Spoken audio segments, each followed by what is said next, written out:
Good evening, everyone. Hope everyone's doing well. There was a guy who came up to me yesterday. He calls himself Intelligent. Well, he decided to come up and question me on some of the things I said. And he had the audacity to say something that I pretty much don't like about me not knowing certain things, and try to make me question my own narrative. I told him not to insult what little intelligence I had. And then he replied with a rather quick remark, "You have intelligence." He's no longer with us now, unfortunately. He's gone. But of course you didn't come here to find out about me murdering my own IQ. No, it's time for another video. It's time to talk about Labour potentially interfering with the EU elections. Now, I've been keeping rather quiet about this, as I've had higher priorities on my list, and I've got to prepare myself for the mental tomfuckery I'm going to be going through when I go to Wi-Fi Wars on Friday. As well, of course, more importantly, the rally on Saturday. Now, basically, what's been going on is 100 Labour MPs who have paid for their own flights and what have you, have flown over to the US. And now, we don't know what the hell's going on with them, but it's shady at best, and very criminally suspect, and actually does break electoral interference laws at worst. It reminds me when Barack Obama decided to come over and try to scaremonger the British people into remaining in the European Union, to which it almost feels like we never left. We have only left in name only, and we're still tied, of course, to the unelected bureaucrats, or maybe I was right first time, who sit in the ECHR. And you know what? Speaking of Brexit, you know what? That's exactly what this whole thing reminds me of. It's Project Fear more than anything. Just like how Keir, the traitor Starmer, tried to put Project Fear 2 or even 3.0 at this point into play when he sentenced Peter Lynch to jail. But before I go any further, I've actually just realised something. I did jump the gun in my last video as far as Chris Carber's shooter is concerned. I said he got the sack. This is not entirely true. He is facing the sack for gross misconduct. Now, whether it turns out I'm right or not in the future, and I just got it wrong at the present time, is left to be said. We need to find that out later. So I will put my hands up and apologise for that much and say I jumped the gun and I'm sorry. Because unlike the lamestream media and Keir the traitor Starmer's traitor party, I can admit my mistakes. But it wouldn't surprise me if Martin Blake does end up being sacked on the back of doing his job, to which he's even now in hiding, because it turns out, and I actually read this yesterday when I went into Spa, the store, not an actual spa. I probably could do with a nice relaxing spa actually, find out what that shit feels like, maybe get some of this stress off my head. Anyway, I went into Spa and saw that the gang that Chris Carber was related to put out a 10k hit on the gun cop, as they called them. Now, I leave you to make up your own minds as far as that's concerned. But I don't want to focus too much on that, because I want to focus more on the political interference. If these 100 Labour MPs are campaigning for Kamala faker than Hollywood Teeth Harris, then they are indubitably committing electoral interference. But it's only alleged for the time being. But Donald Trump has launched an investigation into this. He wants this investigated, and I don't blame him. Kamala has been up to all sorts of shady shit, and she's already been found wanting on several crimes, like taking bribes and rigging a debate, participating in a debate where basically she was given all the answers to all the questions that she was going to be asked, and she would not once be fact-checked. While Donald Trump was fact-checked and scrutinised on everything. But of course the mainstream media won't tell you this. You know the drill, folks, because say it with me, it doesn't suit the narrative. Though to be fair, no amount of electoral rigging can save faker than Hollywood Teeth Harris now, for the simple fact that their one shot at taking out Trump, or several at this point, their one primary shot in a Pennsylvania rally, well, it didn't work, did it? Even when the shooter was practically handed a free pass to shoot the guy. I mean, at this point, the shooter, the first one, may as well have been briefed on his fucking mission by the Secret Service, who, obviously, the head of that had to resign. But it makes sense when you think about it that he may as well have gotten his fucking orders from them, considering they did nothing about him. I mean, they were told about him way before the shooter could take any action, and they sat around and did nothing. And then the left wing tried to glorify that violence and justify it, and they were pissed with the shooter because he missed. Now, I don't know about you, but I think that speaks volumes to who we're dealing with. And not too dissimilar to that shit is obviously Ricky Slit Their Throats Jones, who is on bail after his remark that basically they needed to go and cut all of the fascists and far right's throats. All this while Peter Lynch was immediately remanded and within weeks sentenced to prison, where he took his life. We'll talk more about Ricky Jones later. But right now, the point I'm trying to make as far as Trump is concerned and the Labour MPs is concerned is this all stinks. This all fucking stinks like a road-killed skunk. It stinks of hypocrisy, it stinks of corruption, it stinks of treachery, and it stinks of dishonesty. And now Keir the traitor Starmer is being investigated, quite rightly, for this, what feels like blatant, alleged electoral interference.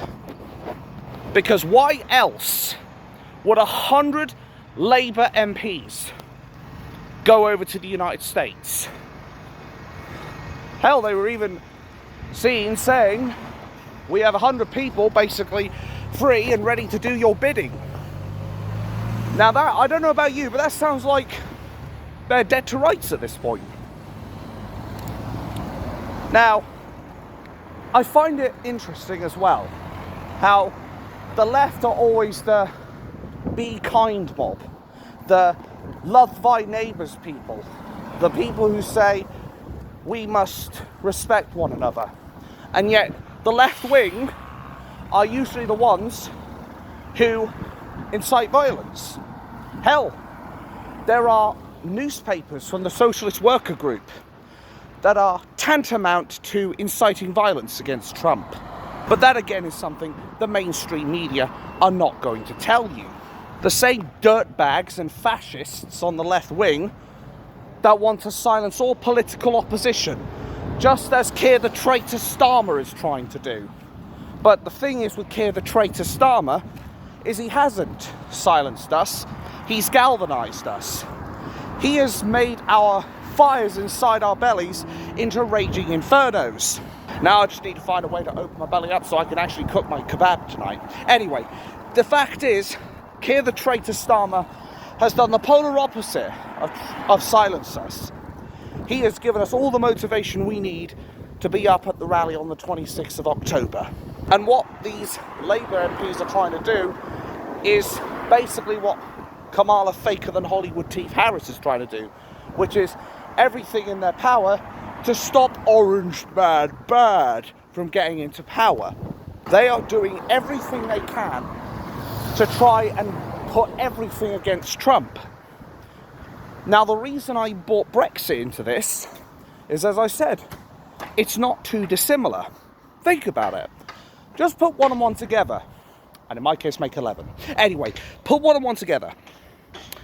In Brexit, the mainstream media and our establishment, whether they be blue rose, red rose, or brown rose, more likely brown rose, but I digress. But the establishment and the media went on a massive campaign, as did Barack Obama when he came over here. They went on a massive campaign of Project Fear to tell us if we leave the EU, all farming in Wales would cease. The banks would dry up. Our country would go bankrupt, and all other manner of fallacies that the mainstream media could try and cook up. They basically did everything they could to try and scare us into voting to remain. Though they made a number of mistakes, including saying we must remain in Europe. We will always remain in Europe because it's a continent, you twats. What we wanted to leave was the EU. And they kept on scaring us. But in the end, we ended up having people like, as much as I am loath to give him credit now, Nigel Farage, who stirred up the troops, who managed to galvanise a nation and tell us and inspire us with the positive argument of we are better off out of the EU than in, especially when making factual points like we were paying £55 million a day gross to unelected bureaucrats in Brussels who have no democracy or politics in their blood whatsoever. Just bureaucracy and dictatorship. Dictatorship. Or again, maybe I was right first time.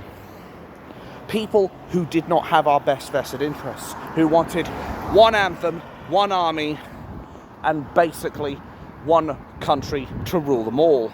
Now you look at what's happening with the US elections, how basically Kamala Harris and mainstream media are doing everything they can to slander Donald Trump, how they're doing everything they can to rig debates, to put it so it's a stitch up against Trump, or make her look better than she actually is.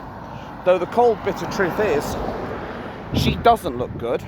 No amount of whitening paste or whatever is going to make her look any better because of her faker than Hollywood teeth scenario. She doesn't care about the American people, just as Keir the traitor Starmer doesn't care about the British people. She cares about getting into power. She wants to go to war with Vladimir Putin. And she even had the audacity to compare Donald Trump to Adolf Hitler. Make of that what you will. But last time I checked, when Donald Trump was in power, I don't think he killed millions of Jews. I don't think he killed millions of British or American or French soldiers. So her argument falls flat on its face, just like that. But hey, don't let the truth get in the way, Kamala, faker than Hollywood teeth Harris. As long as you get a headline that makes you look good, right? Why don't you fluff up your hair a little bit more, put on a little bit more mascara, put on some lipstick, and maybe then you'll look somewhat presentable. Or maybe you'll just look like the stupid thick bitch that you always were. The fact that these 100 MPs are on their way to America, as I said, and will say again, is at best shady and at worst tantamount to electoral interference. I want to know, if this order came directly from Keir the traitor Starmer, if it did, then indubitably he needs to be arrested for electoral interference. Expedite him to the US, have him charged, send him to prison, make sure he can never serve as Prime Minister or Prime Butcherer, as it were, of the United Kingdom. As I said, he's got the blood of Peter Lynch on his hands.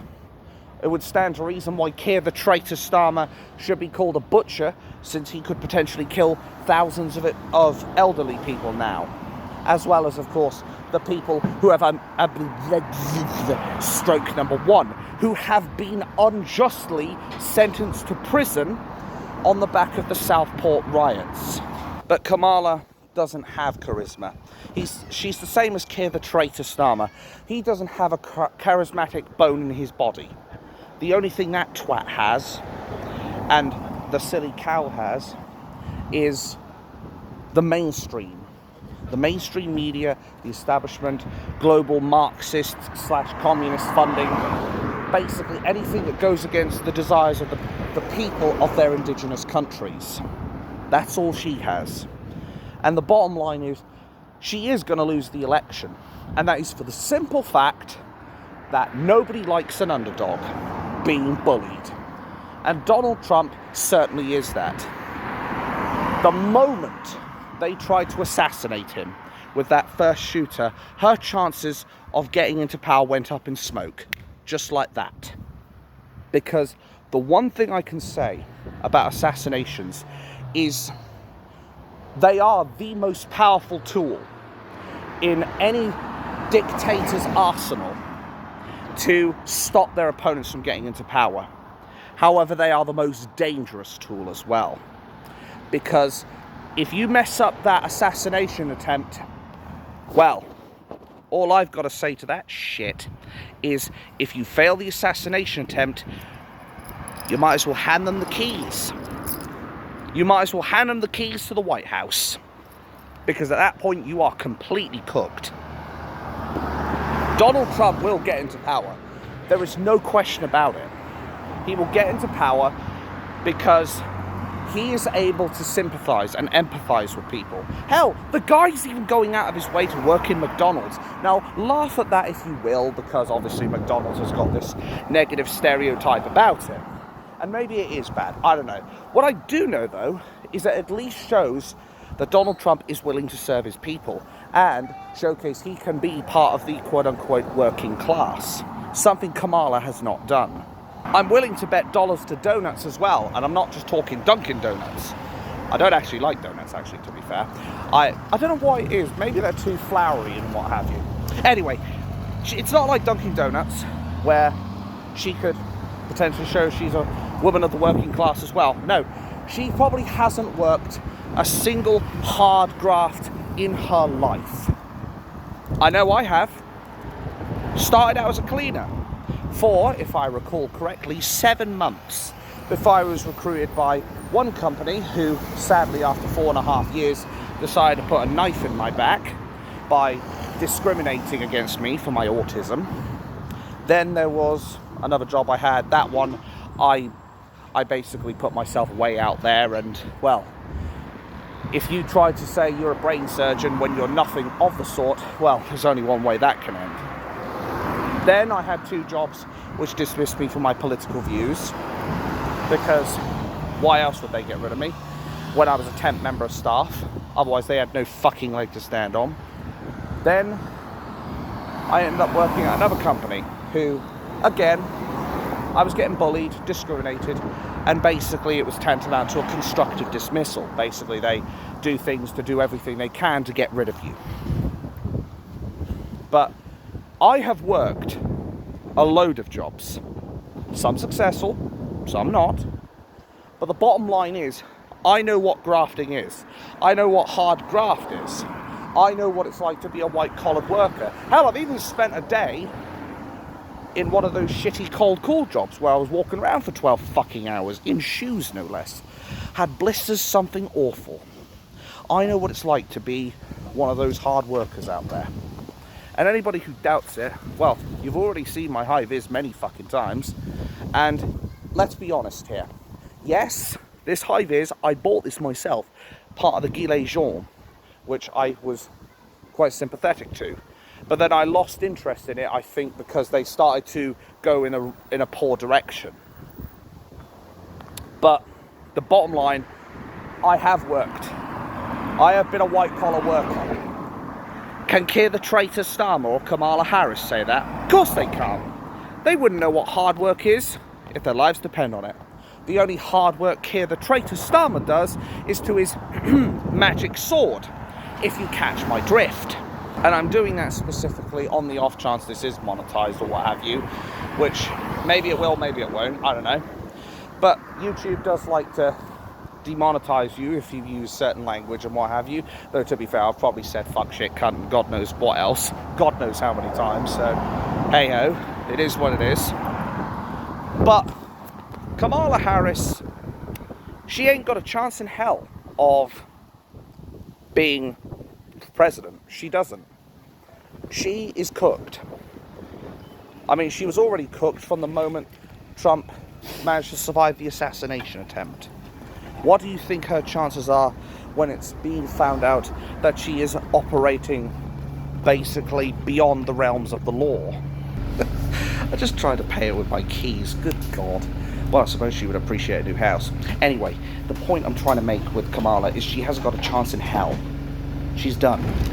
There is no way, after all the things she's done to break the law, that she will ever get into power. And even if she does, those allegations, which are very genuine, will come out to bite her in the ass, and she'll be out of power again, just like that.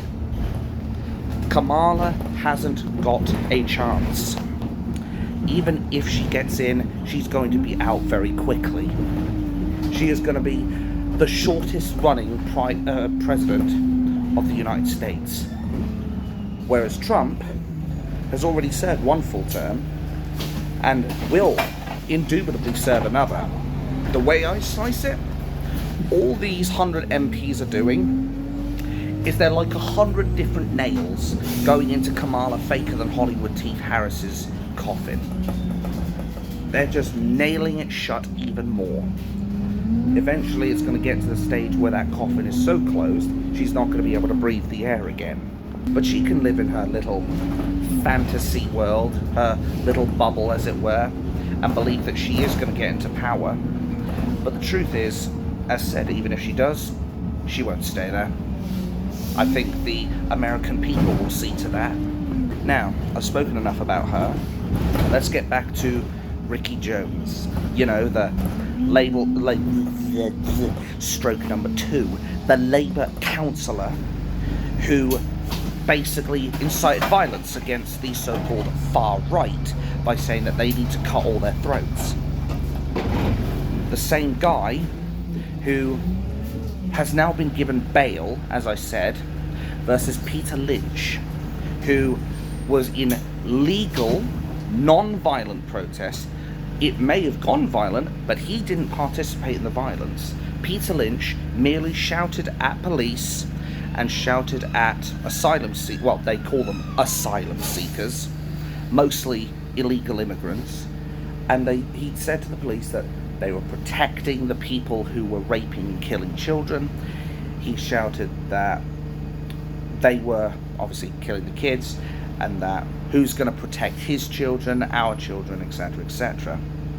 But Peter Lynch was obviously sent to prison for basically nearly 3 years, hung himself in jail. Ricky Jones made an incitement to violence, telling other people that they need to cut the throats of the supposed, and I haven't found them yet, far right. Maybe I'm looking too far left. Anyway, he's called for the violence to be done against all these people. He's been given bail. I guess I shouldn't really be surprised though, because he is a Labour councillor. After all, it is a Labour government we've got in power, and Keir the traitor Starmer will do anything he can to protect his own. But surely the law should be applied equally. Like, if I went up to someone and punched them in the face, I'd expect to be arrested for assault. Likewise, if somebody assaulted me and punched me in the face, I'd expect them to be arrested for assault. Makes sense, does it not? Or maybe I'm using that thing that's rare these days called common sense. Maybe I'm being one of those normal people who thinks that justice should be fair, impartial, and non-political. But Keir the traitor Starmer is obviously not one of those people, since he's seen it his purpose to release killers and rapists onto the streets, while jailing people who are effectively political prisoners. But again, mainstream media don't want to tell you that. But this is unequivocally one of the biggest, if not the biggest, examples of two-tier policing and two-tier justice that we have in our country right now, because it is showcasing that you can be a far-left activist in support of a group that supports terrorism, aka Palestine, supporting Hamas and Hezbollah, and you won't face arrest. But God forbid and God help you if you shout at police and they get their feelings hurt. God forbid you growl at a dog. Then you'll be arrested and locked up. This is not going to last long, I assure you of that. Keir the traitor Starmer will be out of power before the end of the year, and if he's not out of power within the next, 3 to 6 months, I think things are going to get ugly.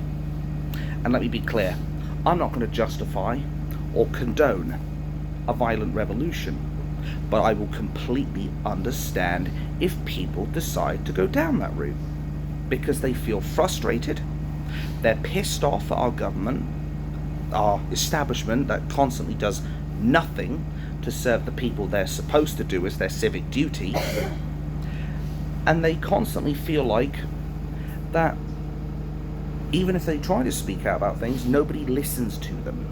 And remember, a Prime Minister's civic duty is twofold. His or her duty is twofold. One is they need to protect the realm that they inhabit, the United Kingdom obviously, unless he's made plans to go to New Zealand or something. But they need to protect the realm and all of its inhabitants, not one section of them, like Keir the traitor Starmer has promised, through wanting to protect the Muslim community and basically say screw everyone else. His duty is to all the British people. All the British people should have equal rights. All the British people should be treated equally. One religion should not curry more favour or creed because of a dictator's ideologies. Everyone should be treated fairly, and we don't see that, unfortunately. And I think the cold bitter truth is we probably never will. We certainly won't under Keir the traitor Starmer's dictatorship. But I think as far as Ricky Jones, the bottom line is he shouldn't be getting bail. He should be in jail, or bare minimum he should be remanded. How sad is it? It can be months before somebody like Ricky Jones finally faces trial, yet somebody like Peter Lynch is fast-tracked, like he's a VIP on a one-way ticket straight to prison. What about that girl who attacked Nigel Farage with a milkshake?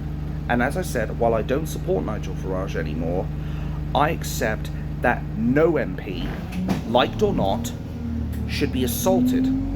This woman, this OnlyFans girl, only pleaded guilty to assault at the very last second when the trial was about to start.